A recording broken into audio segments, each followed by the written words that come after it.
असं आहे की पहिल्यांदा तर ही योजना आम्ही सुरूच ठेवणार आहोत आणि 2100 देखील आम्ही देणार आहोत. आता बजेटच्या वेळी त्याचा आम्ही विचार करू आणि शेवटी आपले सगळे आर्थिक सोर्सेस जे आहेत ते सोर्सेस योग्य प्रकारे चॅनलाइज झाल्यानंतरच आपल्याला ते करता येतं. त्याच्यामुळे ते करण्याचा निर्णय पक्का आहे. जी आश्वासनं दिली ती आश्वासनं पूर्ण करू. त्याकरता ज्या व्यवस्था करायच्या त्या व्यवस्था आम्ही आधी करू. स्क्रुटिनीचा जिथपर्यंत सवाल आहे तिथपर्यंत एवढंच आहे की निकषाच्या बाहेर जर कोणी घेतलं असेल, निकषातला जो असेल त्याला कोणालाही त्यातनं कमी करायचं नाहीये. पण काही तक्रारी आल्या आहेत की निकषाच्या बाहेर मिळालेला आहे.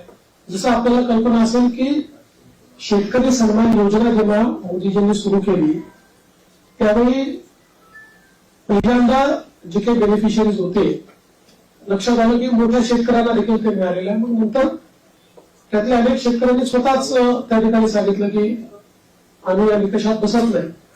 मला असं वाटतं त्यानंतर ती स्थिर झाली. अशाच प्रकारे जर ऍपरंटली या योजनेमध्ये काही ज्यांना आपण निकष ठरवलेले आहेत त्या निकषाच्या बाहेरच्या आमच्या बहिणी मिळाल्या तर त्याचा पुनर्विचार होईल. पण सरसकट काही पुनर्विचार वगैरे करण्याचा विषय नाही.